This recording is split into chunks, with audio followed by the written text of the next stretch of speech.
Good afternoon. I am Andrea Chisholm with the Midday News for this Thursday, September 20. A special welcome if you're watching on onespotmedia.com.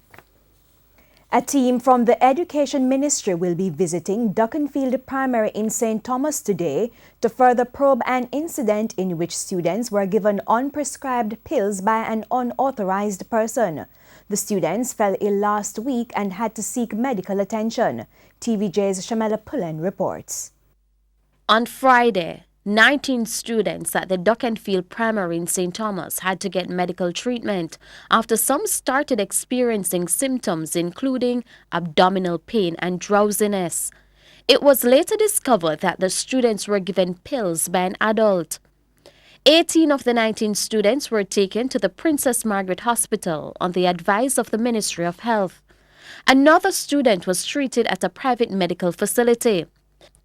Director of Safety and Security in Schools, Assistant Superintendent Coleridge Minto says the Education Ministry is conducting the probe along with the police. We do have a preliminary report on the matter. A full investigation is being done, and so I don't want to speak to the preliminary report until we have completed the probe. Again, the report has to be submitted through to our permanent secretary for his review, and then I'm sure our PSR, our minister, will speak on it later on. ASP Minto is not sure when the probe will be made available to the public, but says it should be soon. However, based on the outcome of the final report, the Education Ministry will be able to say if action will be taken. And to determine whether or not there was any breach of security, whether or not there are any weaknesses to the system, and to use that to determine how we look on not just that particular school, but the other schools around. So I wouldn't want to comment on it until I am able to assess the full situation in terms of what happened. Meanwhile, ASP Minto is reminding all schools of the safety and security policy guidelines put in place by the Ministry of Education. Within that policy among other things, covers an access to the school. It covers what happens at your entrances and exit points. And therefore, it is very instructive that our administrators and our parents be familiar with the policies, especially as it relates to how people gain access, visitors or otherwise, on the compound, and that there are very clear protocols as it relates to what obtains once somebody comes on to the school's plan. Detectives attached to the Morant Bay Criminal Investigation Branch have listed Brandon McIntosh, otherwise called Rockstar, of Ivan Scheme Duckenfield as a person of interest, who it's alleged gave the students the pills. Shamela Pullen, TVJ News. Jamaicans for Justice JFJ says it stands ready to go before the courts to get justice for persons being denied their rights by hospitals. The comment follows Tuesday's legal order, which directed a hospital in the corporate area to hand over the medical documents of a sick child to her parents. The parents were unable to obtain the documentation to get an independent opinion on the child's medical condition and treatment. Unlawfully denied access to medical information, unlawfully withheld the bodies of persons who were deceased until families consented to secret postmortems, and in this case, withhold information pertinent to a child's survival until the parents give uninformed consent. And so what we find is that there's a pattern where public hospitals require consent in order for them to comply with the law, and that's not the way it works. People have a right to information before they consent, and we'll be taking legal action on every single one to ensure that hospitals comply with the law. Westmoreland councillors are blasting the local government minister for overlooking their municipal corporation. They say the minister has failed to deliver on his promises. TVJ's Prince Moore reports. So what? Westmoreland people don't want to live a healthy life? That's the question from at least one councillor in the Westmoreland Municipal Corporation, who feels the local government minister has turned a blind eye to the issues within the parish. Councillor Earl Brooks of the Little London Division says since the last flooding in sections of the parish earlier this year, funds have been requested to deal with drain cleaning. However, to date, no response from the Ministry of Local Government and Community Development. He also expressed this concern. The St. James Municipal Corporation, within the same time frame, received $10 million for flood waters the same time when we have flooding here. That was taken from the SGR. But here we are in Westmoreland. No attention is being paid to us. And it cannot be that you are going to continue to talk without fulfilling these agreements. Councillor for the Leamington Division, Seabert McFarlane, also raised concern about the lack of response by the local government minister. He says what has been observed is that the government acts quickly to fix issues in the urban areas, but when it comes to rural areas, it seems to be a lot slower. I am very concerned about this treatment, this type of anomaly that exists between the urban areas and the rural areas in the way we are treated. But Council for the Cornwall Mountain Division, Donnet Foster, contends that time is needed. We don't have enough revenue, and you know it, and me know if you do all the work one time. You know that. You know that. We have 3 MP in Westmoreland, 3 MP, 9 PNP councillors, and over 30 odd years, we have PNP councillors and PNP MP. And we are telling we said no, since we have just 5 of us, you want everything we done in our Westmoreland? Prince Moore, TVJ News. 2 women charged by the narcotics police at the Norman Manley International Airport on Sunday are set to appear before the St. Andrew Parish Court on Friday. They have been identified as 23-year-old Shanika Bailey and 20-year-old Miguel Beach, both of Eltham Park, St. Catherine. They were charged with possession of, dealing in, and taking steps to export ganja. It's reported that about 3 p.m., Ms. Bailey and Mr. Beach checked in to board a flight to the Eastern Caribbean when 4 pounds of compressed ganja was found in their luggage. The estimated street value is $16,000. There's a stern warning this afternoon for Jamaicans to take their health more seriously. This comes amidst a steady increase in the number of kidney-related illnesses. Details from TVJ's Kirk Wright. The increasing number of persons being diagnosed with kidney-related illnesses annually has been a serious concern for local health practitioners. Dr. Robert Clark, president of Help Jamaica Medical Mission, says he has seen more than a fair amount of persons with the condition at their recent island-wide healthcare outreach program.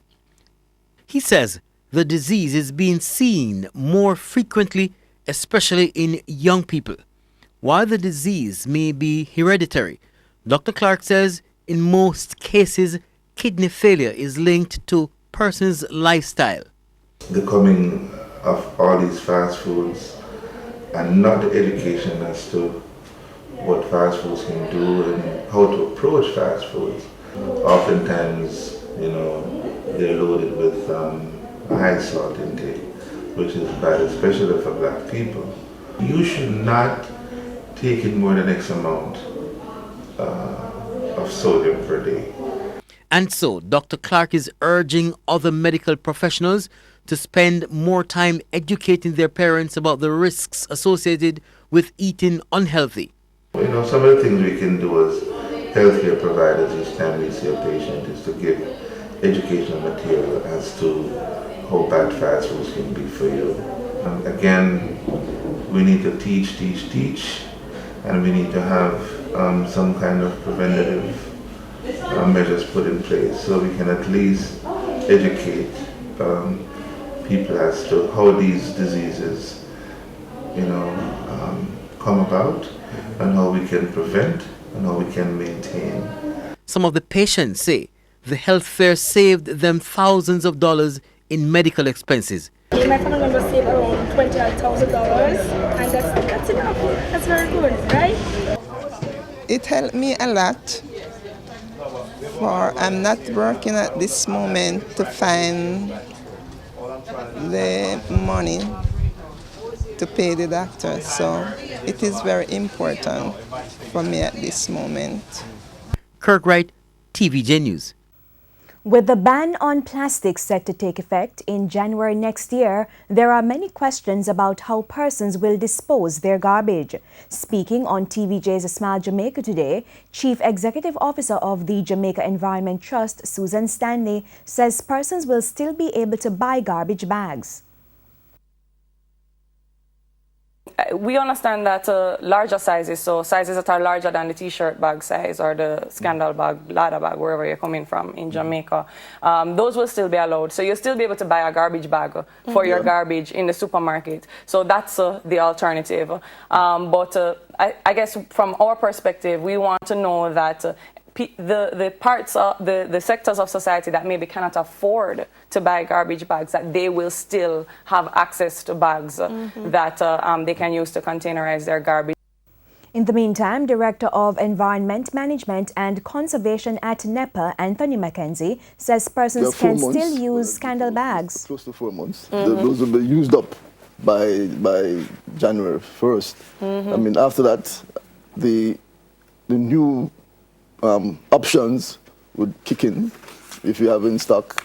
I mean, I don't know that we would be going in detail to say that you'd have to dispose of all of that. But I mean, we take the stock, take the audit at the manufacturing establishments, and those would be allowed to be used up.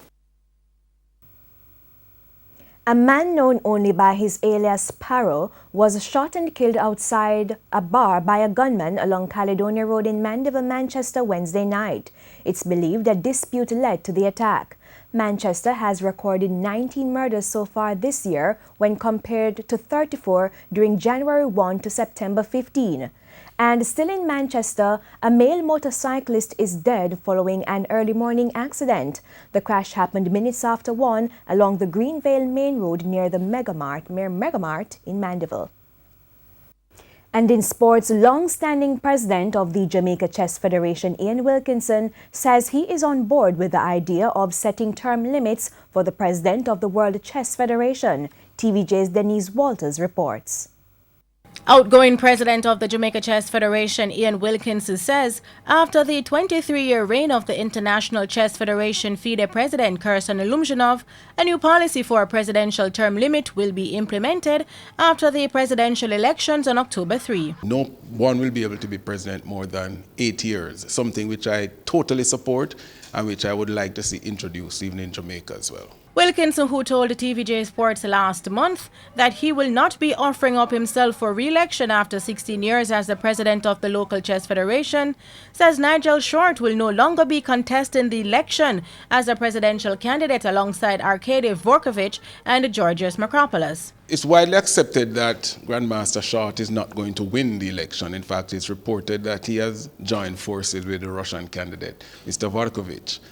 So it's really boiling down to a race between the top two, Mr. Makropoulos and Mr. Dvorkovich. Wilkinson was speaking at the presentation of the chess team that will be representing Jamaica at the World Chess Olympiad in Batumi, Georgia from September 23 to October 7.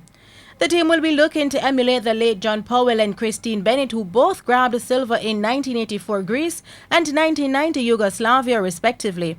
The likes of FIDE master Shreya Smith and St. Jago High 15-year-old debutants Joshua Christie and Donnie Clark are expected to be some of the top players for Jamaica. I really want to be able to do well for my team and to bring in points for my team and not be a liability to them and my country. The team will leave the island on Thursday night and is expected to arrive in Europe on Saturday morning and will be assisted by the Jamaica Olympic Association and the Jamaica Tourist Board. For TVJ Sports, I am Denise Walters. And that's the Midday News. I'm Andrea Chisholm. Do remember to join us at 7 for the Primetime News Package. On behalf of the News, Sports and Production teams, good afternoon.